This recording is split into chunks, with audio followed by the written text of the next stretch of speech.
Graça e paz, querida igreja. Mais uma vez perguntamos: todos vocês estão alegres com Jesus? Amém. Eu creio que Jesus também está alegre com vocês. Amém. Esse amém devia ser mais forte ainda. Louvado seja o nome de Jesus.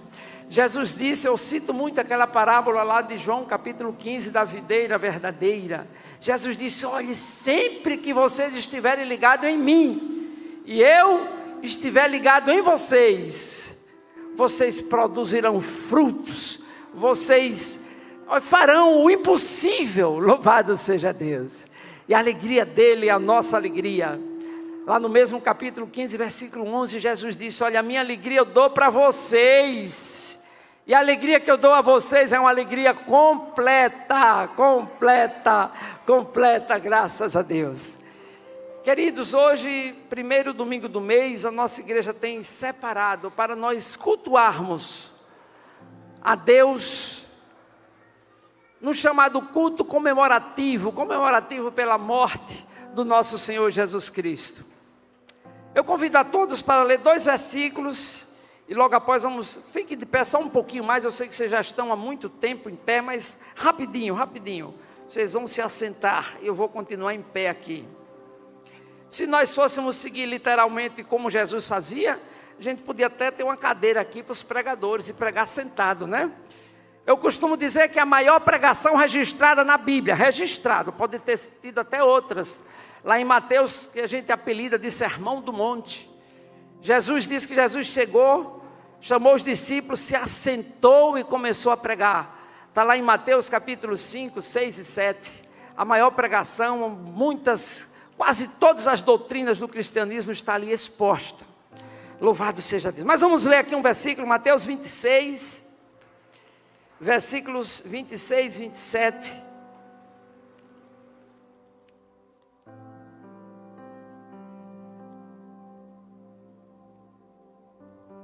É um dos 4 textos da palavra que relata sobre a ceia do Senhor.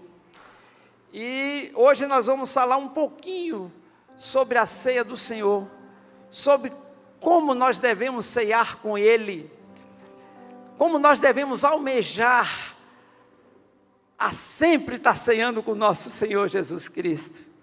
Mateus 26 e 26 diz assim: enquanto comiam, Jesus tomou o pão e, abençoando-o, o partiu e deu aos discípulos e disse: tomai e comei, isto é o meu corpo. E versículo 27 diz: e tomando o cálice, dando graças, deu-lhe dizendo: bebei dele todos. Repitam só essa segunda frase, digam assim: bebei dele todos. Mais forte, irmãos. Eu sei que muitos de vocês estão jejuando, mas Jesus ensinou que quando jejuássemos, não demonstrássemos, né, que estamos jejuando. Então digam forte com alegria: bebei dele todos. Oh, glória a Deus. E versículo 28 diz assim: porque isto é o meu sangue, o sangue do Novo Testamento, nova aliança, novo concerto, que é derramado por muitos para a remissão dos pecados. Louvado seja Deus. Amém. Estendo as mãos para cá, para mim, me abençoe em nome de Jesus. Vamos dirigir uma palavra de oração ao nosso Deus. E você vai também colocar diante de Deus aquilo que você veio, como você veio adorar. Vocês já adoraram muito bonito e vão continuar adorando. A adoração não cessou. Nós adoramos através de cânticos, nós adoramos através das nossas ofertas, nós adoramos a Deus através dos nossos dízimos, nós adoramos a Deus ouvindo a palavra, nós adoramos glorificando a Ele. São infinitas maneiras de nós a Ele adorarmos. Jesus, quando estava evangelizando, naquele evangelismo pessoal com aquela samaritana, Ele disse: olha, a hora tem chegada e a hora é que os verdadeiros adoradores adorarão ao Pai em espírito e em verdade. Os 2 requisitos para Jesus, para Deus aceitar a nossa adoração, é adorarmos a Ele em espírito e em verdade, com sinceridade, com quebrantamento de espírito. Louvado seja Deus, com humildade diante dEle, reconhecendo que Ele é tudo e nós não somos nada. mas que um dia nós seremos junto com eles, estaremos junto com eles lá glorificando mais ainda o nome dEle e desfrutando de tudo aquilo que Ele tem preparado para nós. Aleluia. Oremos em nome de Jesus. Estenda as mãos para cá. Senhor Deus eterno Pai, estamos aqui na Tua presença, Deus, Te adorando. Nós somos feitos para Te adorar. Apesar, Deus, de nós sermos, sem o Senhor nós seríamos inservíveis, imprestáveis, defeituosos, mas a Tua misericórdia, a Tua graça nos alcançou, Pai. Muito obrigado, ó Deus, nós Te agradecemos mais uma vez, somos eternamente gratos pelo Teu grande e infinito amor, pelo Teu grande sacrifício, Pai, de nos ter alcançado com a Tua palavra, com Teu amor, com Teu perdão, com a reconciliação. Pai bendito, agora, Pai, nós vamos comentar em poucas palavras algo aqui da Tua palavra. Continua falando conosco, tocando em nossos corações.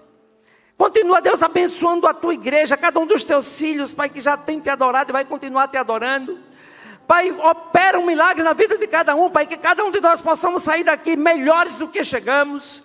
Todos nós que chegamos alegres, que possamos sair daqui muito mais alegres, cheios do Teu poder e da Tua glória, da Tua graça. Pai, mas se alguém chegou um pouco entristecido, alegra esse coração, Pai. Senhor Jesus, eu já citei o que o Senhor disse na Tua palavra, o Senhor tem alegria, essa alegria que é do Senhor, o Senhor quer dar a cada um de nós, conforme o Senhor declarou lá em João 15:11. E o Senhor disse que essa alegria do Senhor é uma alegria completa, Pai, que não deixa margem para tristeza, para decepção, para desânimo, para falta de fé, não, Senhor. Pai, opera milagres, continua operando em nome de Jesus, em nome de Jesus. E a igreja diz, amém. Pode se assentar glorificando o nome dEle. E que toda glória, toda honra, toda adoração seja sempre tributada a Ele. Louvado seja Deus. Irmãos, graças a Ti por mais um dia que estamos aqui na casa do Senhor. É um dia a menos, eu sempre digo isso, hoje é um dia a menos para a volta de Jesus. Meus irmãos, Jesus está mais próximo de voltar hoje do que ontem, glória a Deus. Quem dá um glória a Deus por isso? Aleluia. Jesus está mais próximo de voltar e Ele vem, e nós aqui estamos esperando. Louvado seja Deus. Irmãos, o culto de ceia é aquele culto, conforme eu já falei, é um culto comemorativo pela morte do Senhor Jesus. Nós vamos aqui em rápidas palavras tecer um rápido comentário de uma figura, de uma simbologia profética da ceia do Senhor, que foi a Páscoa judaica. Nós vemos muita simbologia profética e muito cumprimento, e a própria Bíblia diz lá em 1ª carta aos Coríntios, capítulo 5, versículo 7, diz que Jesus Cristo, a parte final, Cristo, Ele é a nossa Páscoa. Fazendo um breve relato histórico, os irmãos sabem que o povo de Israel, eles passaram um período de aproximadamente 430 anos morando no Egito. Desses 430, aproximadamente 400 anos, eles passaram escravizados. Algumas gerações foram escravizadas pelo Egito, por aqueles faraós. É bem verdade que Deus já tinha advertido a Abraão, Deus já tinha dito a ele que o povo dele, a descendência de Abraão, passaria aquele tempo lá, e Deus cita até a quantidade de anos, aproximadamente os 400 anos, 430 anos, mas o povo, infelizmente, provavelmente por se afastar um pouco dos princípios de Deus, sofreu aquelas consequências. Mas a Bíblia diz que o povo clamou. E aqui eu abro um parêntese, meus irmãos, é princípio bíblico. Se eu for citar versículos aqui, promessas bíblicas são inúmeras, diversas. Quando nós clamamos com sinceridade a Deus, Deus ouve. Deus não resiste o clamor sincero de qualquer pessoa. Claro que, a princípio, na aliança anterior, que alguns chamam de antiga aliança, Ele tinha determinado, tinha escolhido um povo dele para o adorar, mas esse povo nem sempre o fez como o nosso Deus merece.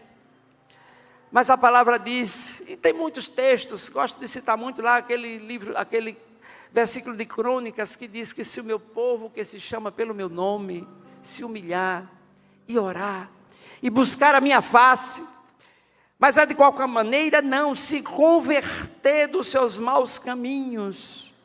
Então eu ouvirei dos céus, diz o Senhor, sararei a sua terra e perdoarei os seus pecados.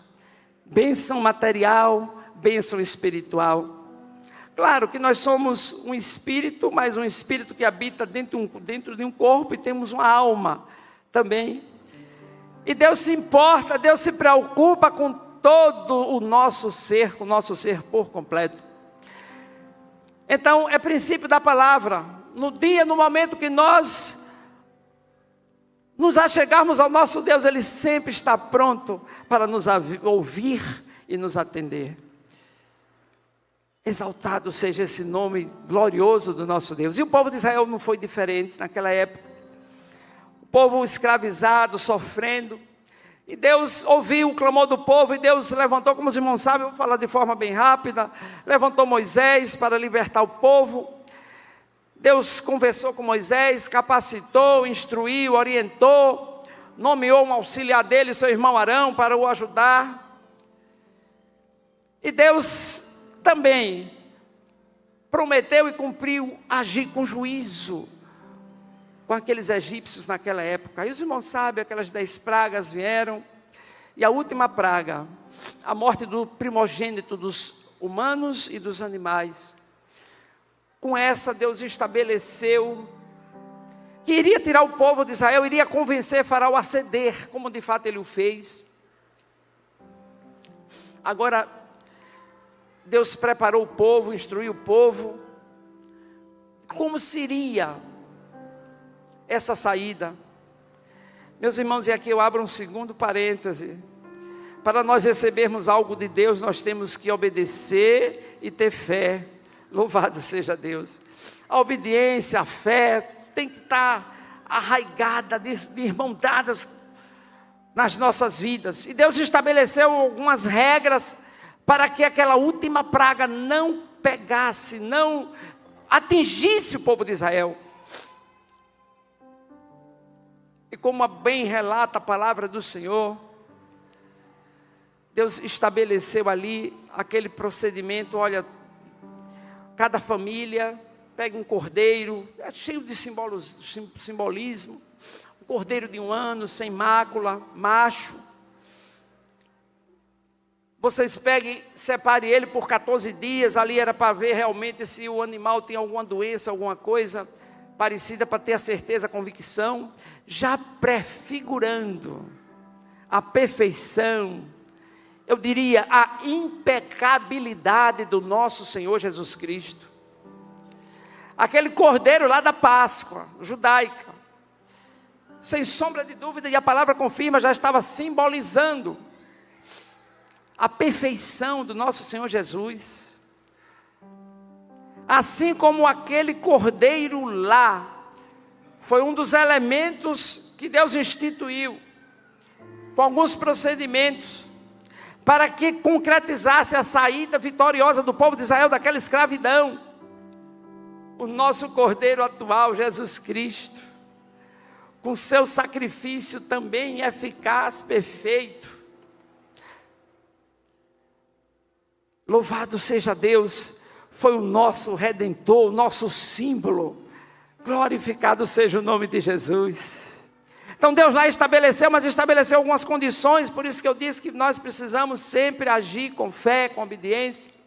E alguns procedimentos Deus lá estabeleceu. Eles deveriam assar aquele cordeiro, pegar parte do sangue, aspergir nos umbrais e nas vergas das portas deles, e comer apressadamente aquele cordeiro assado com pães asmos e ervas amargas. E assim o povo obedeceu, fez, e os irmãos sabem a vitória que Deus deu ao povo de Israel. Ali foi a primeira Páscoa. Bem verdade que tiveram as demais Páscoas, e Deus estabeleceu, olha, foi tão importante, tão marcante aquela libertação, que Deus estabeleceu que a partir dali, daquela data, o calendário judaico teria uma nova configuração. Disse, olha, a partir daí, esse mês que foi na primavera, o mês de Abide, será o primeiro mês do ano. Por quê? Porque Deus já estava também configurando e deixando claro que a partir dali eram coisas novas para o povo de Israel. Vida nova, ano novo, libertação. E não é diferente com nós hoje. Eu já vou logo adiantando e fazendo a comparação. Quando nós aceitamos Jesus, que Jesus nos liberta do pecado, do poder do pecado. Jesus nos faz uma nova criatura, nos faz novas criaturas. Por isso que Jesus, naquela outra evangelização individual com Nicodemos, Jesus disse: olha, Nicodemos, você precisa nascer de novo. É porque quando nós saímos de velhos procedimentos pecaminosos e adentramos no reino de Deus, nós passamos a ser novas criaturas. E a palavra promete, a palavra garante que as coisas velhas já passaram e tudo se faz novo. Louvado seja o nome de Jesus. Mas isso graças ao sacrifício eficaz de nosso Senhor Jesus Cristo. Isso graças também à nossa adesão. Ele morreu, a Bíblia diz que Ele morreu por todos, apesar de que todos não serão salvos, porque nem todos aceitam, mas o sacrifício é valioso para todas as pessoas. Precisamos apenas crer, termos fé e obedecer aos seus princípios e à sua palavra. Agora voltando aqui para o versículo que nós separamos aqui para comentar um pouco, Mateus 26, 26. Qual é o simbolismo profético da Páscoa com a ceia do Senhor? Nós vamos ver aqui alguns, eu destaquei aqui 5, 6 simbolismos, alguns deles eu já comentei. Louvado seja o nome de Jesus. Primeiro, assim como lá na Páscoa, as pessoas, o povo de Israel que obedeceram e creram, confiaram, tiveram fé, seguiram os procedimentos que o Senhor Jesus determinou e eles alcançaram a libertação. Nós em Cristo Jesus, conforme a Bíblia diz, eu já citei e repito, 1 Coríntios 5, 7, a parte B, Cristo é a nossa Páscoa. Quando nós aceitamos o sacrifício de Jesus, nós somos salvos do poder do pecado. Nós somos libertos, glorificado seja o nome de Jesus. A Bíblia diz lá em Romanos 6 e 14, que quando a gente adere a essa graça maravilhosa de Jesus, o pecado não terá mais domínio sobre nós. Porque a partir do momento nós estamos debaixo da graça poderosa do nosso Senhor Jesus Cristo. Meus irmãos, é motivo de muita alegria quem vivia escravizado pelo pecado, fazendo aquilo que desagradava a Deus, algumas vezes até inconscientes, mas passa a receber esse poder do Espírito Santo, essa direção, essa alegria, é motivo de ânimo, de gozo. Assim como o povo foi liberto da escravidão do Egito, nós que aderimos a Cristo somos libertos, somos salvos do poder do pecado e da condenação eterna. Jesus deixou bem claro, não é só aqui, mas é no futuro, no porvir. A Bíblia é bem clara que Deus criou o inferno, criou sim, mas a Bíblia diz que Deus criou o inferno para Satanás e os seus anjos que já foram julgados. Jesus deixa bem claro lá que Satanás já foi julgado, já foi condenado, e para ele não cabe mais recurso, conforme Jesus disse, palavras textuais de nosso Senhor Jesus. E foi por isso que Deus deu o seu Filho Jesus para vir morrer, para doar a sua vida, para que com o poder do seu sangue, lavasse todos os nossos pecados. O próprio Jesus disse que o sangue dele, lá em Apocalipse, capítulo 1, versículo 5, 6, diz que o sangue dele tem poder para lavar todos os nossos pecados.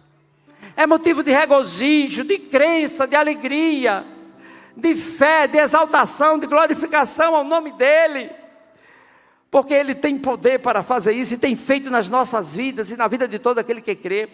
É muito simples. É somente nós crermos conforme diz as Escrituras. Jesus disse lá, aquele versículo bem conhecido da igreja, Marcos 16:15, Jesus disse: olha, ide por todo mundo, pregai o meu evangelho a toda criatura. Quem crê e for batizado será salvo. Agora, infelizmente, os que não crerem serão condenados. Mas graças a Deus que aqui está um povo que crê, que confia, que está obedecendo o ide de Jesus e vai obedecer até a sua volta. Vai obedecer o que Jesus determinou como meta para cada um de nós. E louvado seja o nome de Jesus. Fazendo a segunda comparação, olha, assim como aquele sangue foi um símbolo aspergido nas portas, nos umbrais das portas do povo judeu, o sangue de Jesus também era um símbolo. E é por isso que nós daqui a pouco estaremos mais uma vez comemorando a morte do nosso Senhor Jesus. É bem verdade que a Páscoa, Deus estabeleceu que a comemoração era anual, uma vez no ano. Mas nessa nova dispensação, ela é tão poderosa, é tão graciosa, que a Bíblia não limita mais um ano, um mês, 2 meses. Aqui a nossa igreja escolhe uma vez no mês, é um prazo razoável. Mas se a gente fosse usar as palavras textuais de Jesus, Jesus disse: olha, sempre, no outro falar, sempre que vocês puderem, comemorem a minha morte, celebre esta ceia. Tem respaldo e tem fundamento bíblico para, se nós assim pudéssemos, fazermos de 15 em 15 dias, todos os dias, não tem impedimento nenhum. Porque o nosso Jesus é merecedor da nossa gratidão a Ele. Culto de ceia, nós vamos ver daqui a pouco, é um culto de gratidão a Deus também. Nós vamos ver daqui a pouco a importância da ceia, com o passado, com o presente e com o nosso futuro. E um dos tópicos aqui que eu menciono aqui é esse, é um culto de gratidão, de adoração, de louvor. Não só na ceia, mas é todos os cultos, todos os dias. Louvado seja o nome de Jesus.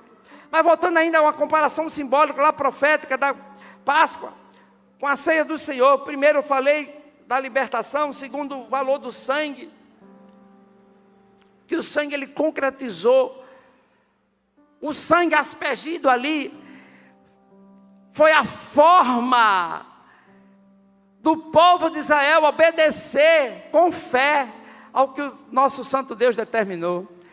A Bíblia não relata, mas se por acaso alguém não tivesse essa obediência, essa fé, com certeza o anjo do Senhor, que o Senhor determinou, conforme ele disse, entraria ali também e executaria o primogênito dos desobedientes.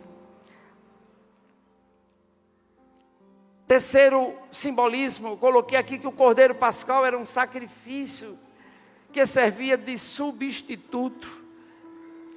Substituía o pecado do povo com aquele sacrifício, aquele cordeiro, como se ele levasse sobre ele aqueles pecados, aquelas desobediências a Deus. Assim também o nosso Cristo Jesus, ele foi o cordeiro que recebeu o pecado de todos e tem o poder de tirar o pecado de todos. Lá em João capítulo 1, versículo 29, João Batista ele diz: olha, eis o cordeiro de Deus que tira o pecado do mundo. Jesus é o cordeiro de Deus com poder para tirar todo o pecado do mundo, de qualquer pessoa, de qualquer um de nós. É só a gente crer, obedecer e aceitá-lo como Senhor e Salvador das nossas vidas. O cordeiro ele teria que ser, como eu já mencionei anteriormente, um cordeiro sem defeito, macho, demonstrando, já prefigurando a perfeição do nosso Senhor Jesus Cristo, a sua impecabilidade. A sua impecabilidade, a sua perfeição. A Bíblia diz em alguns textos da palavra, lá em Hebreus, na carta de Pedro também, que em Hebreus nós temos um sumo sacerdote perfeito. Perfeito. Glória a Deus. Igreja, repita comigo, diga: o nosso sumo sacerdote Jesus Cristo é perfeito. Louvado seja Deus. Da sua boca nunca se proferiu nenhum engano. É por isso que Ele é o Todo-Poderoso, é por isso que Deus deu a Ele todo o poder nos céus e na terra. O próprio Jesus disse, depois que ressuscitou, lá nos 3 últimos versículos de Mateus: Mateus 28, 18 em diante, ele disse: é-me dado todo o poder nos céus e na terra. Portanto, ide, fazei discípulos em todas as nações, batizando-as em nome do Pai, do Filho e do Espírito Santo. E esse poder que é de Jesus, o próprio Jesus deu aos discípulos, lá em Mateus 10 e 1, Jesus chamando os discípulos, deu-lhes poder a eles. E esse poder que Jesus deu aos discípulos, tem dado a cada um de nós. É só a gente buscar um pouquinho, é só a gente se colocar na posição e se entregar, e fazer aquela oração sincera que Jesus ensinou lá, que a gente chama de oração do Pai Nosso. Um dos temas, dos 7, 8 temas daquela oração, Jesus ensina aos discípulos e a nós que nós devemos sempre orar da seguinte forma: Senhor Deus, faça-se a tua vontade, assim na terra como nos céus. Senhor Deus, faça a tua vontade na minha vida. É a gente nos entregar de coração, com sinceridade a Ele, pedindo que Ele faça a vontade dEle nas nossas vidas, que Ele cumpra a vontade dEle nas nossas vidas. Que viva não apenas nós, mas que Cristo viva em nós. Que Cristo viva em nós e tenha autonomia, tenha liberdade para agir conforme a vontade dEle. Louvado seja o nome de Jesus. Quinto tópico aqui que eu separei para comentar rapidamente. Olha, assim como aquelas pessoas se alimentavam daquele cordeiro lá na Páscoa, essa alimentação representava uma identificação com aquela morte do cordeiro, morte esta que foi preciso aquele cordeiro morrer, porque Deus assim determinou, até para testar, para ver a obediência do povo naquela época. Morte esta que os salvou também lá daquela escravidão. E também da morte, que o faraó tinha domínio sobre aquele povo. Se ele quisesse matar aquele povo, não teria muita dificuldade. Mas aquela morte daquele cordeiro identificou isso. Assim também o nosso Cristo, com a sua morte perfeita, conforme eu já disse, nos libertou do pecado e da condenação eterna. Nos libertou da morte eterna. Eu costumo sempre dizer, e alguns às vezes não entendem, que nós podemos experimentar de 3 mortes. Nós cristãos não. A morte física, a morte natural, a morte espiritual, quando nós ainda estivermos em vida, se por acaso alguém pecar e não se arrepender de imediato, e a morte eterna, que seria aquela separação eterna de Deus. Bem, como eu sempre digo, que como alguns poderão, em nome de Jesus, nenhum de nós aqui, nenhum dos que estão nos ouvindo vão experimentar essa terceira morte, que é a morte eterna, porque vocês têm crido e creem e continuarão crendo no nome de nosso Senhor Jesus Cristo. Eu sempre digo que o apóstolo João, ele por mais de 50 vezes, é o apóstolo, é o evangelista João, que mais fala sobre crer no Novo Testamento. E ali eu sempre digo que ali o verbo crer, ele está sempre no gerúndio, é diferente, a língua judaica é diferente da nossa. Lá é no gerúndio, é crer e continuar crendo, é crer e continuar crendo, crer e sempre crendo, crer e nunca descrendo, glória a Deus. Assim como alguns poderão passar por 3 mortes, nós, agora sim, nós temos 3 vidas, aleluia. A vida humana, quando nós nascemos, a vida materna, a segunda vida, aquela vida, podemos assim dizer, vida espiritual, que Jesus falou para Nicodemos, e nós vamos desfrutar de uma vida eterna, que pode ser até agora, mas pode ser também daqui a 1000 anos, mas o meu compromisso com Deus é eu estar esperando Ele agora, viver o agora, esperando Jesus agora. Louvado seja Deus. Diga bem forte, igreja, eu devo viver o agora, esperando Jesus agora. Agora fazendo a vontade dEle, evangelizando, glorificando o nome dEle, adorando a Ele, na beleza da sua santidade, que Ele assim merece. Como eu já falei, aquela aspersão do sangue na porta requeria um ato de fé e de obediência. E aqui o último destaque, o cordeiro comido com os pães asmos, ou seja, pães sem fermento, que a Bíblia algumas vezes, ou até muitas vezes, ele liga diretamente o fermento ao pecado, liga o fermento à corrupção. E hoje, assim como Deus exigiu do povo, olha, vocês comam o cordeiro assado, agora comam com pães asmos, e com ervas amargas. Ervas amargas, queridos, é algo, como o nome já diz, amargo. Ali na cidade onde eu nasci, aqui no interior, em Penedo, Alagoas, a gente tinha uma frutazinha chamada jurubeba. É uma frutazinha que eu já comi algumas vezes, ela amarga muito. Mas o povo comia isso para o povo lembrar, não esquecer, relembrar, principalmente nas comemorações futuras, como Deus assim estabeleceu, que a Páscoa, como eu já falei, era celebrada uma vez por ano, nesse mês, na primavera, entre março e abril, mês de Abib, lá para o povo de Israel, para eles relembrarem, nessa comemoração era obrigatório os pais contarem a história da escravidão, a história da libertação, como de forma fantástica, Deus usou o poder dele com aquelas 10 pragas, como o povo fez o povo atravessar pelo aquele oceano, podemos dizer assim, sem embarcação nenhuma, como as águas se abriram de um lado e do outro, e o povo passou a pé enxuto, como Deus exerceu o último juízo sobre aquele faraó e aquelas pessoas.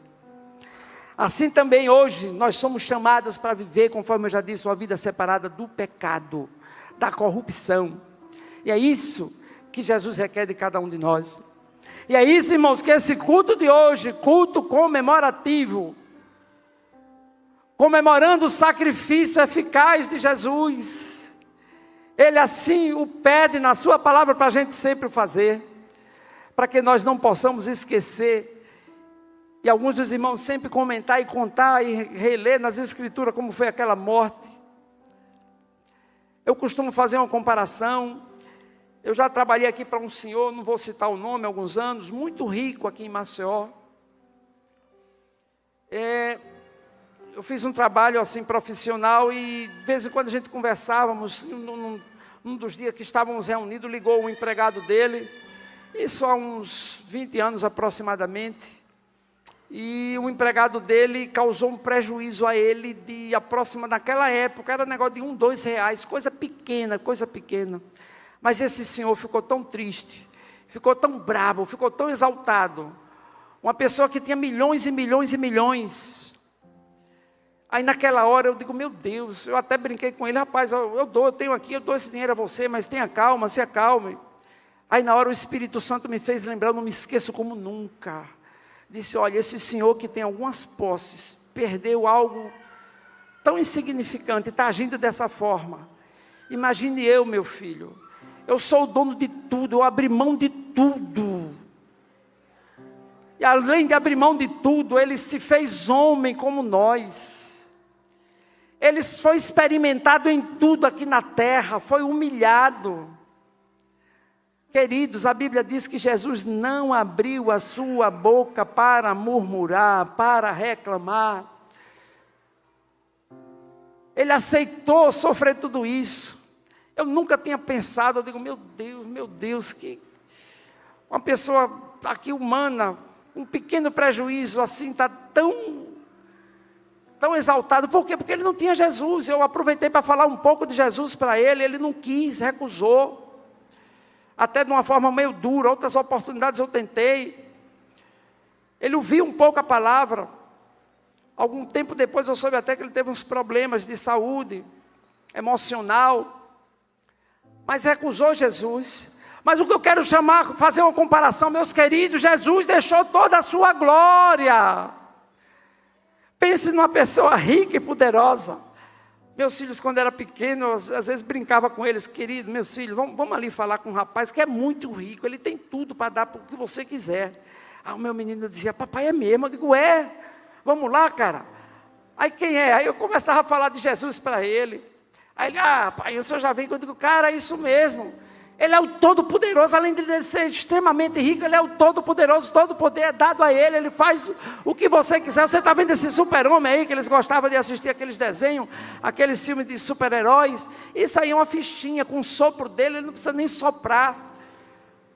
Com a palavra ele destrói tudo isso aí. Meus queridos, é esse Jesus que nós hoje estamos comemorando, esse sacrifício eficaz dele, que tem nos alcançado. Que Jesus maravilhoso, que Jesus amoroso, é infinito amor, é impossível a gente compreender o amor de Deus para nossas vidas na sua totalidade. Por quê? Porque nós somos finitos, Deus é infinito. Nós somos limitados, Deus é ilimitado. A gente deve cada dia se humilhar diante dEle e o adorar com mais e mais sinceridade e verdade, na beleza da santidade dEle. Porque Ele sofreu tanto por nós, foi cuspido, escarnecido, zombado, maltratado, apanhou, morreu, pensando em mim, pensando em cada um de nós, pensando em vocês que nos ouvem. É motivo de gratidão, louvado seja o nome de Jesus. Agora, queridos, falando agora um pouco da ceia atual, eu gosto sempre de fazer essa classificação que alguns teólogos fazem, a importância da ceia com o passado, com o presente e com o futuro. Com o passado, conforme nós falamos culto de ceia, nós devemos sempre, não só na ceia, mas sempre nas nossas vidas, mas por ser um culto solene, por ser um culto separado só para isso, devemos nos recordar conforme nós já nos recordamos. O culto de ceia é um culto para nós exercermos a nossa memória, é um memorial, vem do grego anamnese, para nós recordarmos como foi a morte de Jesus e o que isso nos alcança de imediato. Com a morte dele, queridos, nós fomos redimidos do pecado, da culpa. E a partir daí vem as bênçãos advindas da salvação, desse perdão, justificação. Para a gente entender melhor, é como se Deus olhasse para nós e não visse defeito nenhum em nós. É por quê? Porque Cristo fica na nossa frente, é porque Cristo nos perdoa. Não é que nós mereçamos, não, nós somos justificados, é pelo amor, pela graça e pela misericórdia de Deus. Então, culto de ceia, a gente relembrar o passado, aquela morte, e o que ela nos alcança hoje. Redenção, salvação, libertação, tanto agora de imediato, como para o futuro, para a vida eterna. Salvação da condenação, condenação eterna. A Bíblia é muito clara, queridos, e essa é a missão da igreja, sempre que possível, pregar o Evangelho, que no dizer do apóstolo Paulo, lá em Romanos 1,16, é poder de Deus para a salvação de todo aquele que crê. É bem verdade que primeiro Jesus veio para os judeus, conforme Jesus diz lá, conforme o evangelista João relata lá em João capítulo 1, versículo 11, Jesus veio para os seus, mas os seus não o receberam. Mas a todos que o receberam, Deus dá o poder, Deus dá o direito de sermos feitos filhos de Deus, a saber, todos aqueles que creiam no nome de Jesus. Então, culto de ceia, lembrança com o passado, morte, que nos traz redenção e libertação da condenação eterna. E também não pode ser diferente, é um ato de gratidão a Deus, de nós agradecermos a Ele. Agradecermos a Ele por essa morte tão gloriosa, tão maravilhosa, que nos alcança, que nos beneficia, que nos dá graça, nos dá poder, para vencermos o pecado, vencermos todas as artimanhas do inimigo. É bem verdade que para nós vencermos precisamos seguir o nosso manual, que é a sua palavra. Aqui está toda a orientação de como proceder, para andarmos em liberdade de vida, mas com o poder do Espírito, para vencermos as adversidades e todas as astúcias ciladas do inimigo.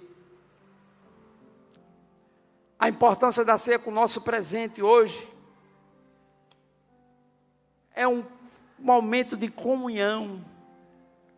Comunhão com o nosso Senhor Jesus Cristo e comunhão com os irmãos.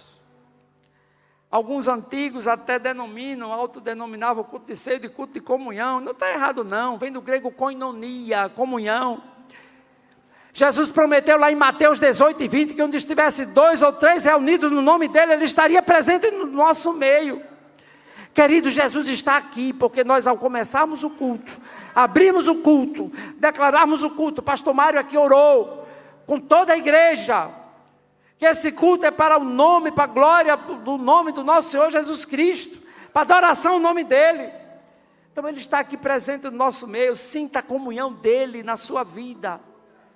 Peça para Ele falar com você, continuar falando, continuar lhe consolando, continuar lhe alegrando, continuar fazendo a vontade dEle na sua vida.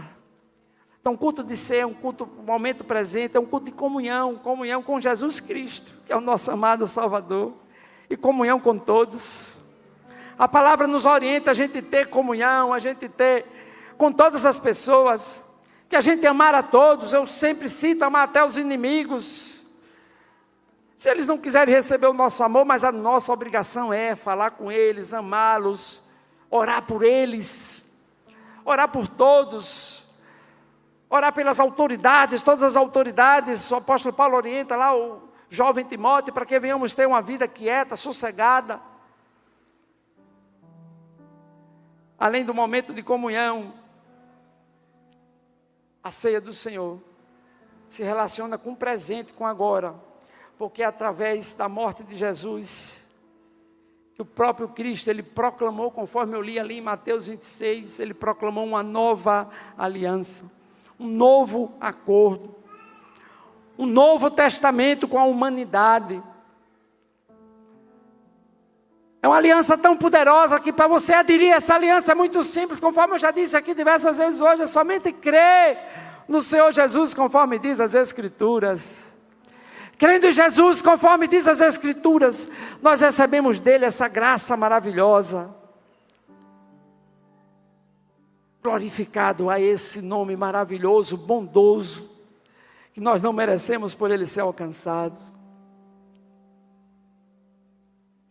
E a importância da ceia do Senhor com o futuro, é que a ceia do Senhor, ela já simboliza um antegozo da grande ceia que o nosso Senhor Jesus vai celebrar com toda a igreja vitoriosa.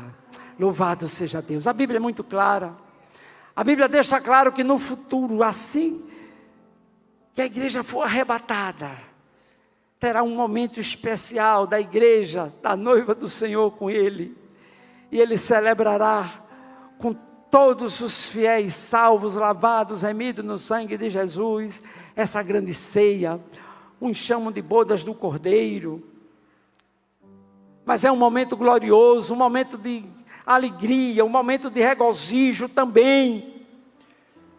Um momento em que nós vamos rever todos os nossos irmãos, estaremos todos lá presentes.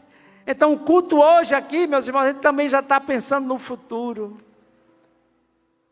E também já para concluir, como não poderia ser diferente, na ceia do Senhor a palavra orienta que nós devemos sempre anunciar a volta de Jesus.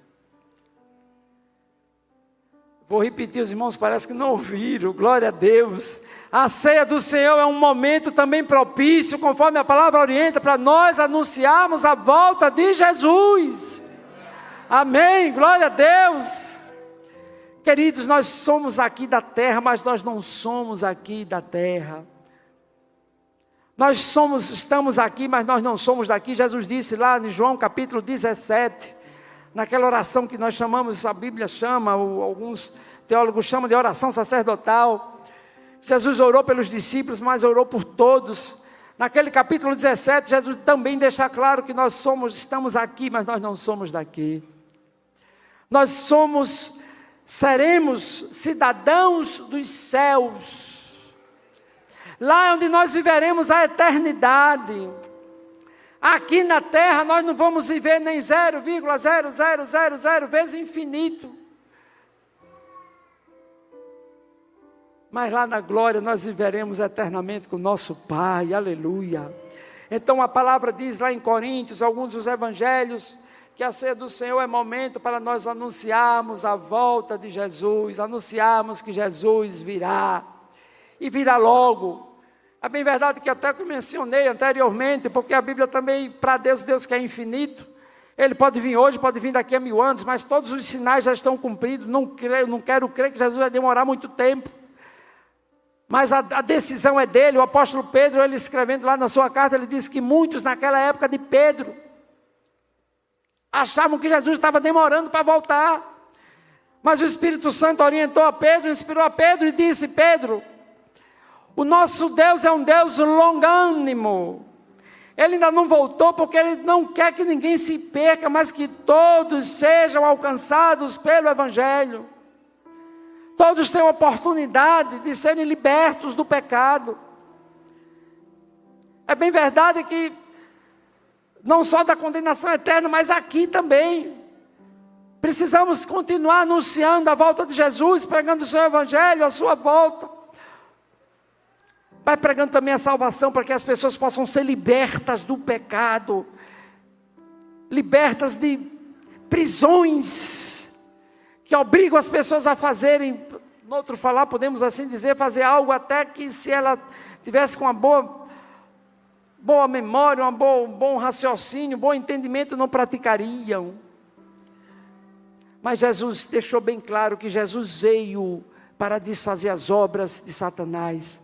Opressão, pecado, coisas desagradáveis a Deus. Jesus veio para desfazer isso, é nossa missão da igreja, anunciar a sua volta e pregar o seu Evangelho, proclamar o seu Evangelho. Louvado seja Deus. Então, culto de ceia é isso, queridos. A gente relembra o passado, agradece a Deus, vive o presente, glorificando, agradecendo a Deus, e projetamos as promessas do futuro, glorificando e agradecendo a Deus e fazendo a sua vontade. Louvado seja Deus.